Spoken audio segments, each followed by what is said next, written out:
Bonjour à toutes et à tous et bienvenue sur Oxalis Let's Talk, le podcast dédié à la digitalisation des achats.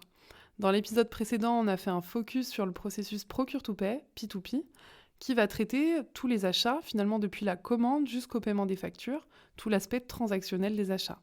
Et je vous invite à aller l'écouter. On a également d'autres épisodes disponibles avec différentes thématiques sur nos plateformes. Donc aujourd'hui, on va remonter la chaîne pour s'intéresser à la partie un peu plus stratégique des achats, le processus source to contract S2C. Et l'objectif de ce processus, c'est vraiment de comprendre comment les fournisseurs sont sélectionnés en amont de l'acte d'achat, comment on négocie avec les fournisseurs, comment on contractualise avec, et comment la digitalisation va transformer toutes ces étapes. Donc à travers cet épisode, on va voir ensemble en quoi consiste ce processus et pourquoi il est essentiel dans les achats.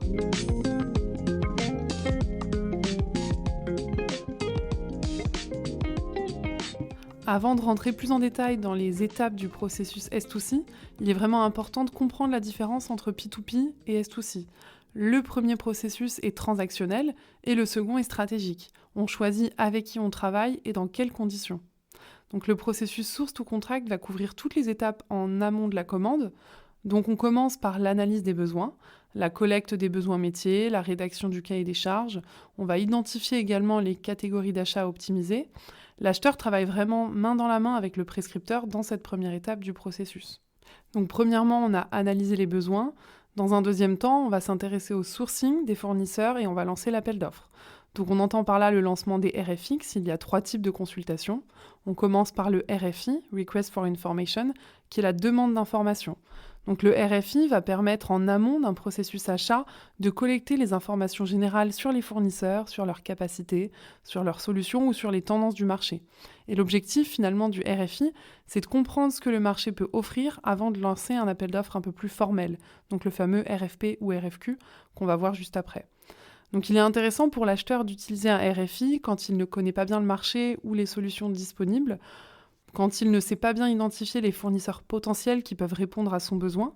Ça va également l'aider à préparer un cahier des charges un peu plus pertinent pour une future RFQ ou RFP, et s'il veut simplement faire un benchmark ou une étude exploratoire du marché.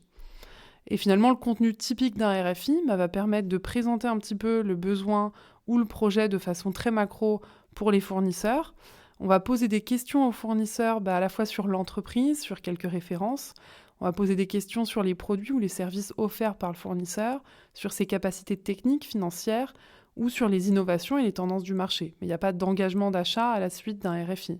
Le RFI débouche toujours, ou en tout cas, si derrière il y a un acte d'achat, il y a une étape après le RFI de RFP ou de RFQ. Et du fournisseur, on va attendre une présentation de l'entreprise, une description des produits, services proposés, des documents commerciaux, techniques, et puis parfois des brochures ou même des démonstrations avant d'aller un peu plus loin dans la suite du process. Donc on va maintenant s'intéresser au RFQ et au RFP et on va bien faire la différence entre les deux types de consultations. Premièrement, le RFQ, Request for Quotation, c'est une demande de prix. Donc l'objectif du RFQ, c'est d'obtenir un prix pour un produit ou un service qui est défini et standardisé. Et l'acheteur va l'utiliser quand le besoin et les spécifications sont claires, précises, et qu'on n'a pas besoin de solutions créatives ou personnalisées de la part des fournisseurs. Ce qu'on retrouve dans le RFQ souvent, c'est la description technique des produits ou des services, les quantités attendues, le délai de livraison souhaité, les conditions de paiement, les modalités logistiques. Et ce que l'on attend du fournisseur, c'est vraiment un devis chiffré, souvent avec les délais et les conditions. Donc voilà, par exemple, si je prends quelque chose de très très simple, j'ai besoin d'acheter 1000 stylos sur un certain modèle, et bien le fournisseur en retour va me donner le prix pour mes articles en question. Donc voilà, c'est assez dirigé, assez clair. En revanche, le RFP, Request for Proposal, c'est une demande de proposition. Donc là, on va solliciter des solutions plus globales ou des propositions techniques et commerciales pour un besoin un peu plus complexe. Donc là, l'acheteur va l'utiliser quand les besoins sont moins standardisés et qu'on attend pour le coup là, des approches un petit peu différentes et innovantes de la part des fournisseurs. Donc là, on retrouve dans le contenu de ce RFP un cahier des charges fonctionnel avec des spécifications détaillées. On retrouve les objectifs du projet, les contraintes techniques ou réglementaires parfois, et les critères d'évaluation des offres. Donc c'est plus complet. Et ce que l'on attend du fournisseur en retour du RFP, c'est une proposition détaillée qui va inclure la méthodologie, la solution technique, le planning et le budget associé. Donc là, si je prends un autre exemple un peu plus poussé, on souhaite externaliser toute la gestion d'un centre d'appel ou bien faire développer une application sur mesure. Là, effectivement, on ne lance pas un RFQ, mais plutôt un RFP pour ce type de demande. Donc une fois que l'acheteur a lancé sa consultation, en réponse, il a effectivement beaucoup de données, beaucoup de documents à analyser des fournisseurs. On arrive maintenant dans l'étape d'évaluation et de sélection des fournisseurs et on se demande de quoi l'acheteur a besoin pour réaliser cette étape et faire le bon choix. Eh bien, le mieux, c'est effectivement d'avoir un outil collaboratif, un SI achat, qui va aider l'acheteur, l'accompagner et l'aiguiller. Et les outils vont permettre de pré-paramétrer différents critères avec différentes pondérations. Donc souvent, l'acheteur se base sur le prix, mais pas que. On va également regarder la qualité de la réponse. Est-ce que ça répond vraiment aux besoins? Les aspects également conformité, RSE et innovation, qui pèsent de plus en plus dans la balance pour choisir le bon fournisseur avec lequel on veut travailler et on veut s'engager parfois sur la durée. Donc une fois qu'on a analysé les offres et choisi le fournisseur retenu sur la consultation, on arrive dans l'étape de négociation. Donc on retrouve tout ce qui est négociation commerciale, mais aussi négociation sur le contrat. Donc ce qui est recommandé, c'est parfois d'envoyer le contrat en amont aux différents fournisseurs pour avoir leurs éventuelles remarques, demandes de modification. Et parfois, la modification d'une clause avec l'intégration de pénalités, c'est structurant, donc ça peut faire partie des critères de choix pour sélectionner le fournisseur avec lequel on veut travailler. Donc toute cette négociation à la fois commerciale, mais aussi parfois juridique, nécessite une collaboration forte des équipes achats et du service juridique qui est impliqué dans cette étape. Et tout ça débouche sur une contractualisation.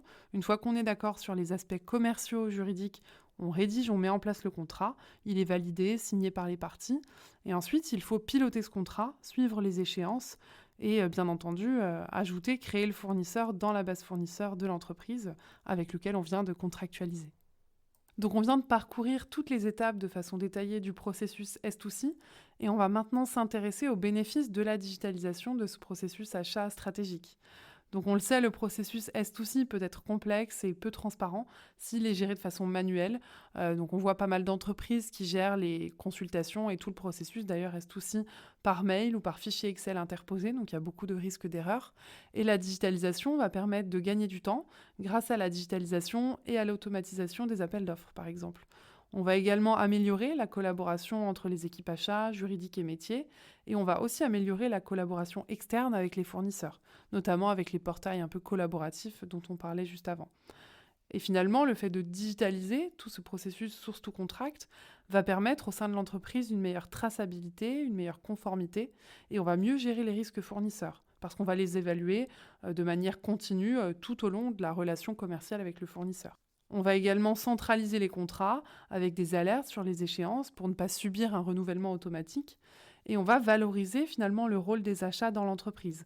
Donc in fine, on aura des processus plus rapides, plus sûrs et plus efficaces. Donc on va citer quelques exemples de fonctionnalités types sur du e-sourcing, contract management ou encore supplier relationship management. Et on aura l'occasion d'ailleurs de faire un focus sur le processus SRM dans un prochain épisode. Donc les outils achats vont proposer des modules qui vont permettre de lancer des appels d'offres en ligne ou qui vont permettre également aux fournisseurs de répondre de façon digitalisée à ces appels d'offres à travers un portail collaboratif.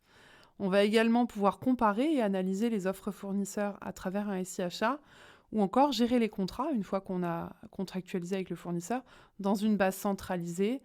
Et ça va permettre également de suivre toute la partie renouvellement, suivi des échéances avec des alertes sur les contrats fournisseurs.